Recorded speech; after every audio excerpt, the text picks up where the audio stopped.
Just going for a quick ride.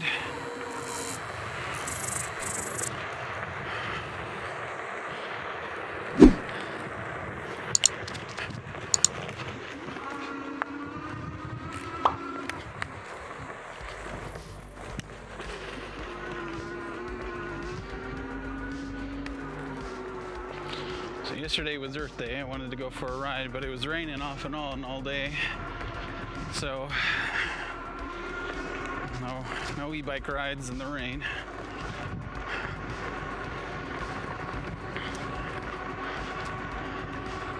It's not that I haven't rode in the rain or snow before, which I have. And just at least right now, I really don't feel like cleaning my bike like constantly. It's almost like I want to get a beater bike that I don't mind that I get dirt and mud and whatnot all over, but then a nicer bike, well, that I can ride in the rain and the snow and not care.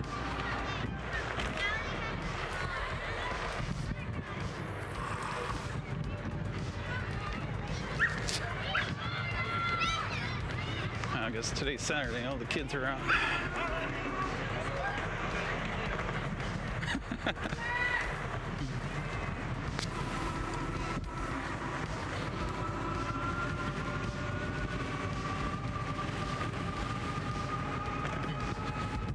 Still a little windy out today. Whew. And a little chilly.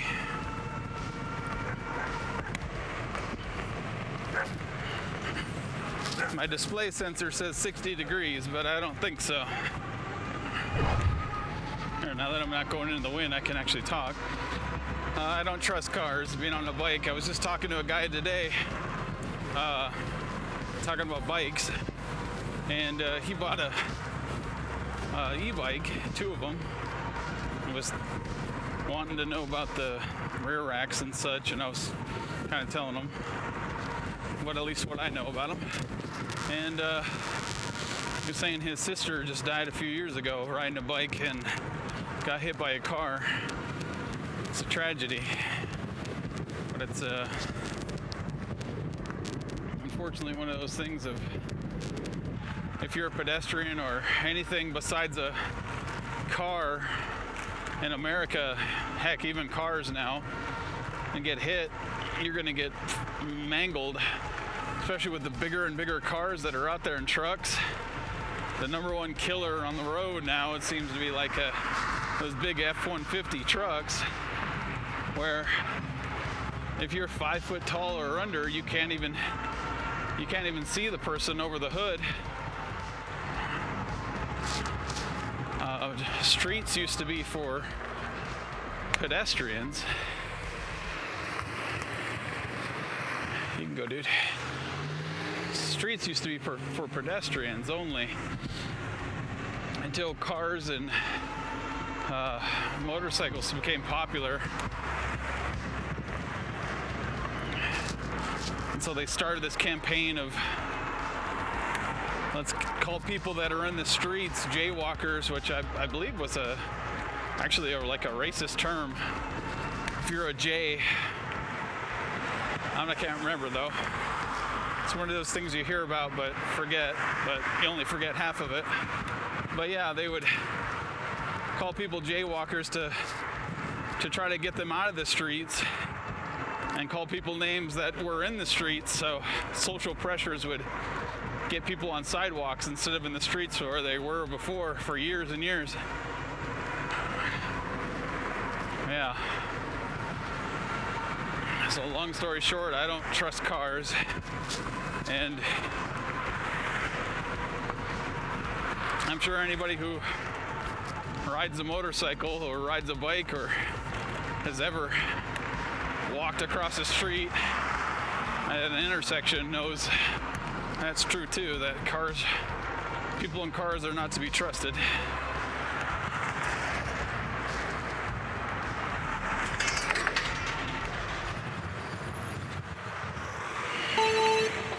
Let's go this way.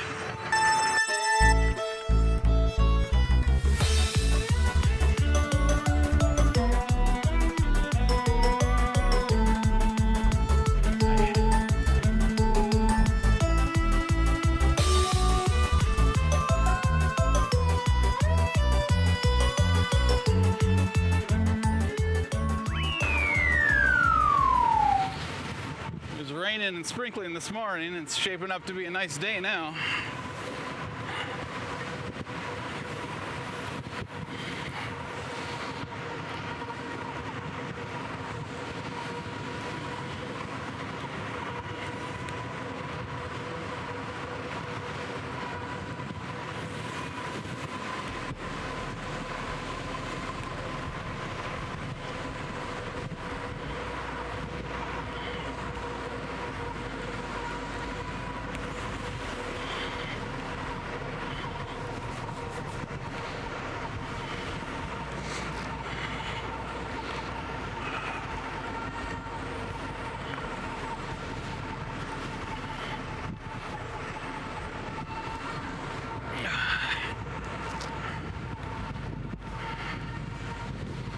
If you can see it, it looks like the cloud is coming down over there, like it's raining just in that one little cloud.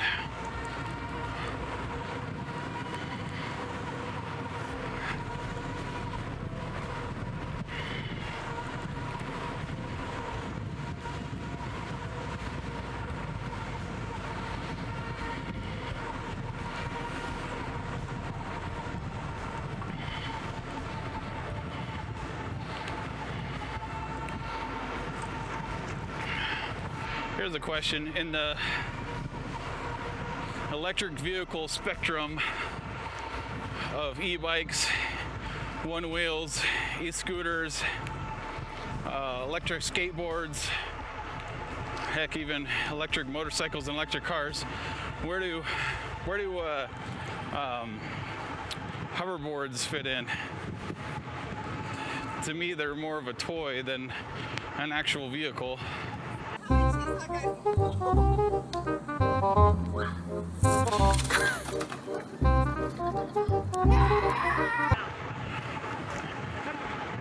So they don't seem like they're actual vehicles, more like just, I don't know, what would you describe them? Roller skates? No, because you can roller skate.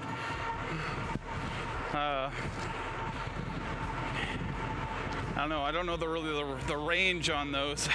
I know the cheap ones that are like $100 probably use them for 5-10 minutes and they're dead. But I know there's, you know, segways.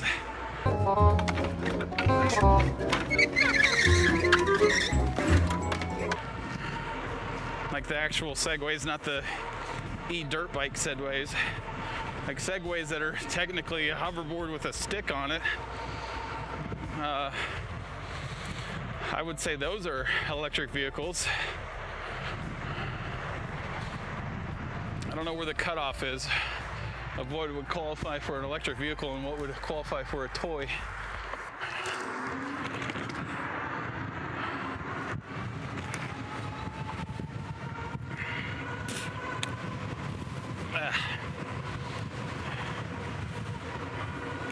Some would say e-bikes are toys, at least some of them. I beg to differ.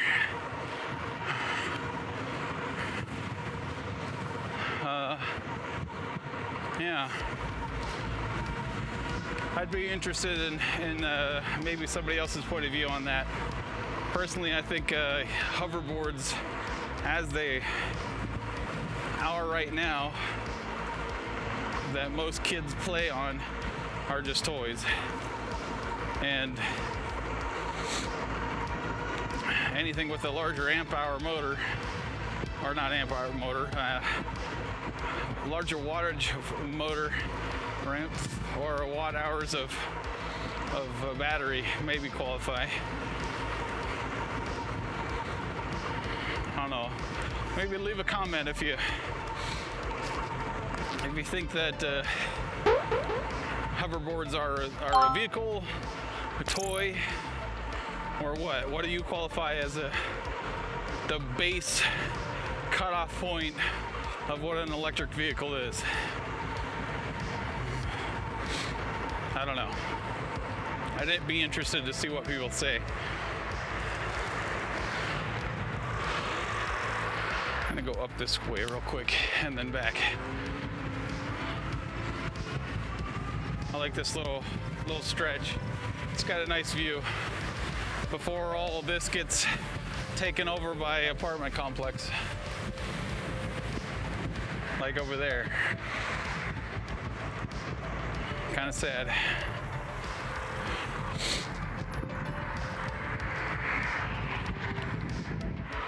When I was a kid, we used to, ride mountain bikes and BMX bikes in big fields like this.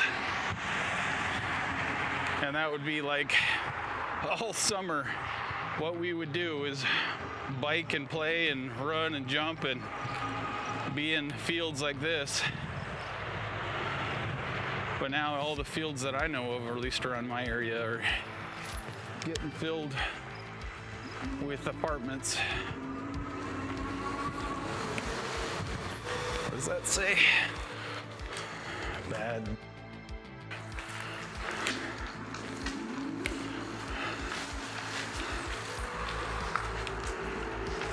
That's not bad. As far as graffiti goes around here, that's actually semi-decent because we usually get nothing good. Have the best day ever. And positive. So I don't mind it. I see these riding videos. Hold on.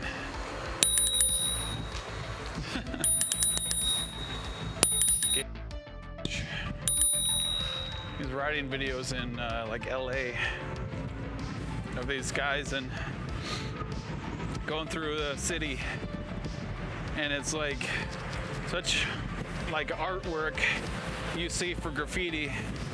I wouldn't even call it graffiti, but technically it's spray paint on the side of a building, so urban art of where it's like that stuff can be in a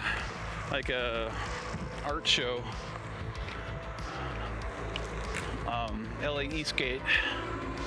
I watched one the other day of like a year ago of LA Eastgate going around and going to all the Kobe murals. And that stuff's awesome. Hi, puppy. That stuff's really, really nice. In my neck of the woods, though, you get none of that. We're lucky if we get anything that actually resembles English. Most of the time, it's just not, gang gibberish or pictures, or for some reason, just random stuff or faces.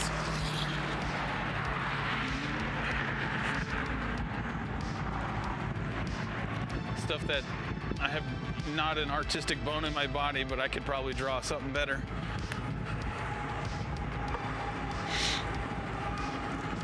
At 8 miles. Oh, puppies.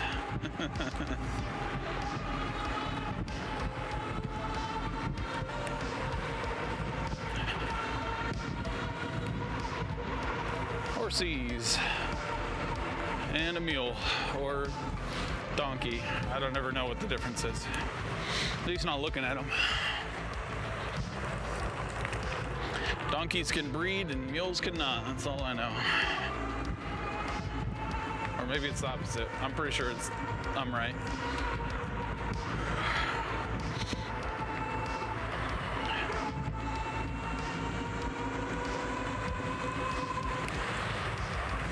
Somebody leave a comment if mules can breed or donkeys can breed. I'm pretty sure.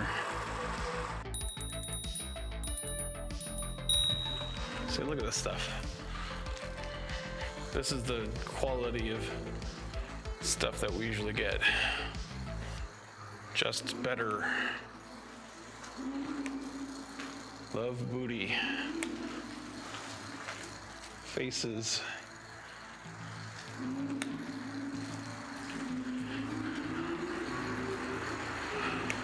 And this one actually took somewhat effort to do. So I applaud that, even though it's low effort.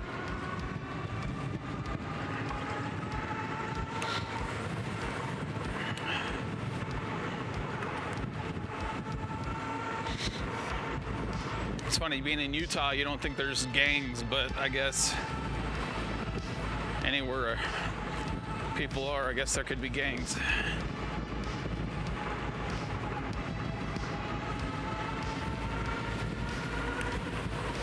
I lived in Arizona until I was about 24 and moved up to Utah. And in Arizona, Phoenix area especially, there's plenty of gangs.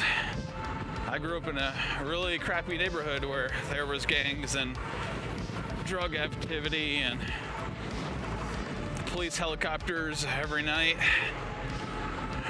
It wasn't like Compton or anything in the 90s, like, you know, Boys in the Hood, but it was definitely not an upscale neighborhood, to say the least.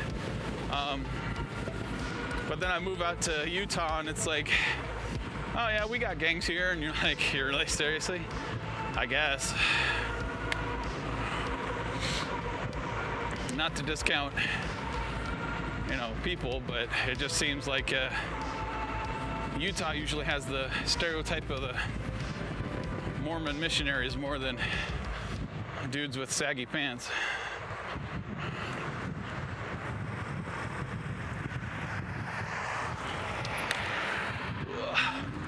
Let's try not to get hit.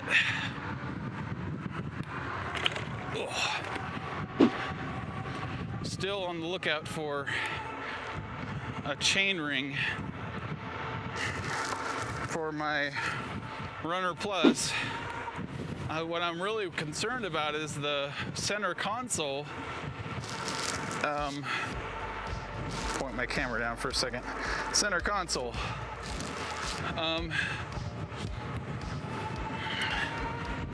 Right now what I have is, I think it's 42 tooth?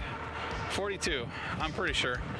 And it's already, you know, millimeters away from the center console of hitting.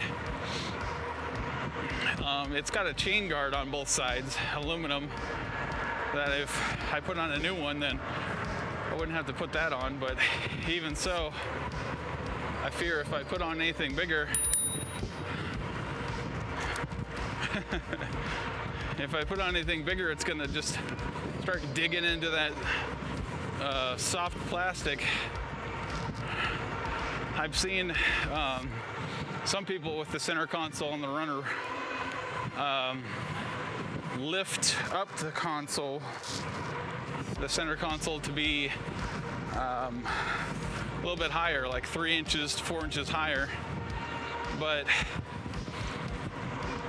I run the main seat all the way down, and that's already like an inch away from the top there, and there's no way I can get anything larger than 3 inches in there. That's what she said. There's no way I can lift it anything more. I'm gonna go over there. Let's see what's over that way. Do a little off-roading.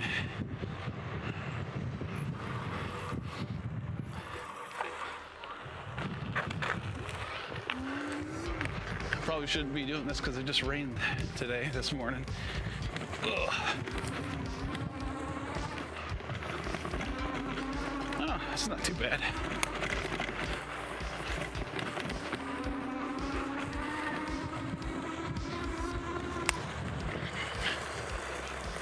Oh yeah, not muddy at all. But yeah, what I was talking about is chainring. Finding a chainring that will not rub up against that, I don't know. The runner, just the regular runner, RadRunner 2, has, I think it's a 52, 53 or 52. I think it's a 53 chainring, tooth chainring, and that thing works apparently with the center console, since it's a runner.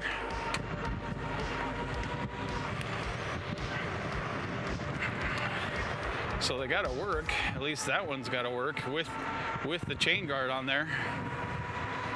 So I don't know. I wanted to get something bigger, at least in the upper end of the 50s. I was going to get on there. I don't know, like 58, 56.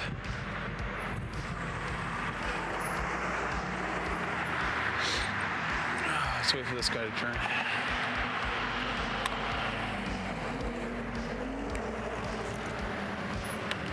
Oh, yep. That's one way to get around the no left turn.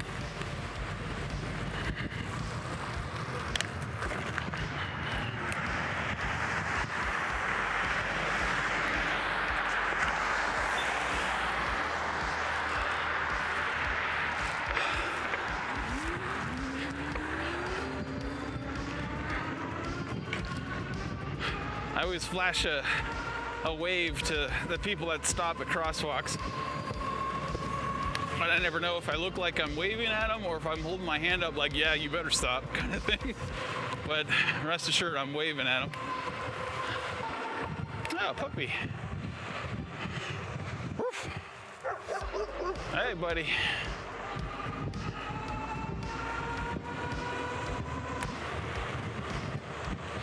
I really need to get the settings on my display speedometer working correctly. Something with the 1000 watt motor and the settings on there with the 35 amp controller upgrade just doesn't work correctly. I think it's something to do with the magnet sensors. There's an amount of sensors in the wheel, the Hall sensors, that are supposed to do the speedometer correctly, but I don't know, I just can't get the right setting. I reached out to Bolton, area 13. How you doing? Hi. Because they sell the 35 amp controller, and they specify different settings for their true 750 watt motor, but they don't have any specified, at least listed, settings for the 1000 watt.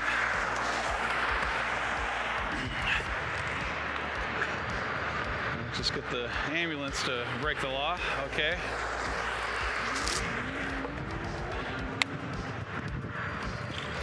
How you doing?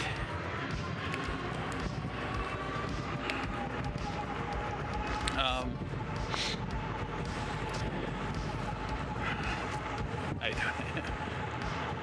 So they don't specify any extra settings on their product page for the 1000 watt, even though it's the exact same 35 amp controller and the same motor that I have. I, of course, bought them from somebody else, but from what I hear, the customer service from Area 13 is good, and I've bought stuff from them before. So I reached out to them to see if they had any insight on it. They gave me the canned response of, yeah, look at this page. And I said, that page doesn't have anything to do with the 1000 watt motor, like I asked. Is there anything, do you know for certain if they're the same as this true 750 watt motor? And they said, yeah, just change your C2 setting to 6. And I said, oh, thank you. I didn't tell them, but that's, at least in my case, I'm not sure if it works for everybody. In my case, it's incorrect. If I set it to 6, it does a lot.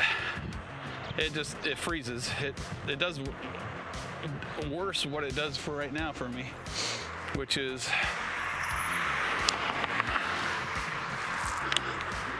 let's go this way. It acts like it's working. Bugs all over the place. Some in my ear. Like right now, it's at 17.4, 18. But once I think the motor gets over a certain speed, it just freezes. like 30, okay, 25. But then when I'm not pedaling, I'm not doing anything, I'll let go of this. Oh, and then it jumped up to 38 or 28, 27. And then it gets to a certain speed and it kind of freaks out until I let go of the throttle. For some reason, the throttle has something to do with it. Of when I'm holding down the throttle, then the speedometer freezes. But if I let go of the throttle, then it resets and how you doing? It resets and it kind of jumps up to the correct speed for a second and then goes down. When it's on certain numbers, on certain settings, it's worse than others. I'm on 0 right now, C2 setting of 0. I know some of this doesn't mean anything to you guys that don't have the 35 amp controller, but I'm gonna go this way. But yeah, I don't know what it is. It's not the wheel settings, what other people have told me, because the wheel settings, it just reads the speedometer incorrectly to the wrong speed. This it's not reading the speed at all at certain speeds, or see that too. I'm not sure if you can hear my over the wind. See, I'm full throttle. I'm 24 miles per hour. And then let go. Yeah, 27. It just shoots up.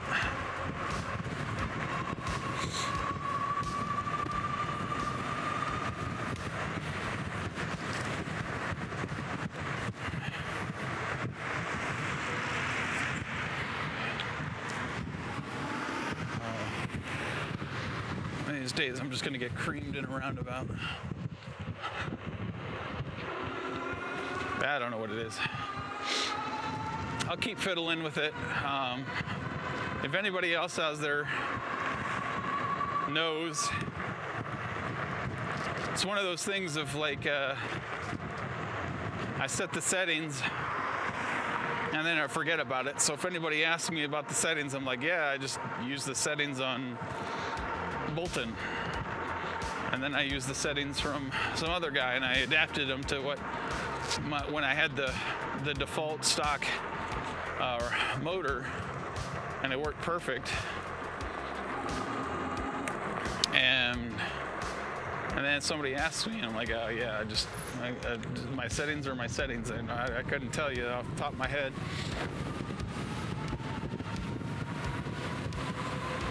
Somebody left a comment about on my how to get your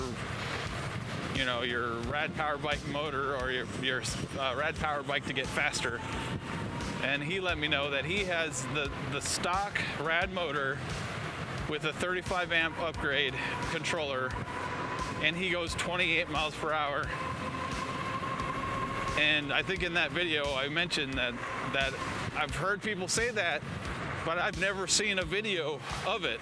I see people on Reddit, on the Rad Power Bike forum, or the Rad Owners forum, that say, yeah, I've gotten faster with my stock motor. And I still have never seen any kind of proof other than somebody telling me they have done it. I wonder if it's like they had an older Rad Rover or Rad Runner, probably a Rad Rover.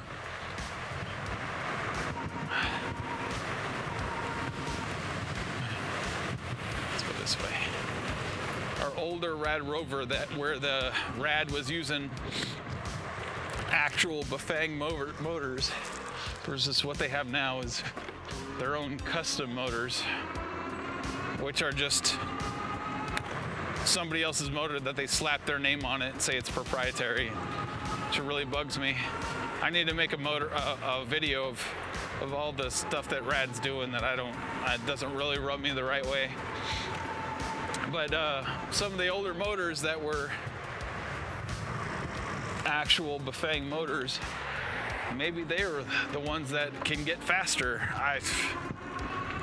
I'm still at a loss as to why some people say, but never shown, a Rad power bike with the stock motor and the upgraded controller can get anything faster than 25 miles per hour. Because that's the fastest I've been able to get. Unless they got like a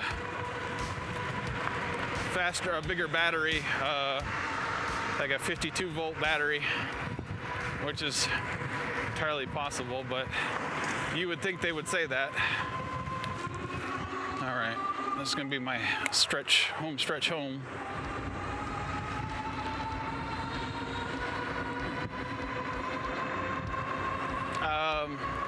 I'm working on a new video, kind of like what I did with the Rad Expand release.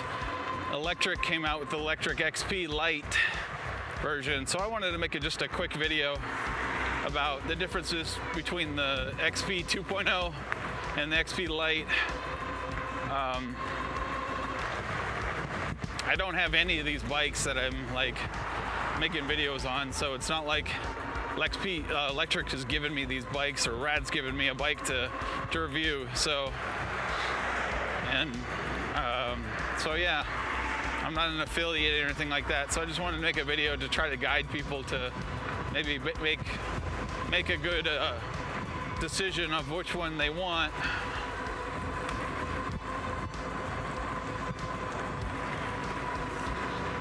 I saw that Electric came out with their XP Premium as well, which is kind of funny. Not funny, but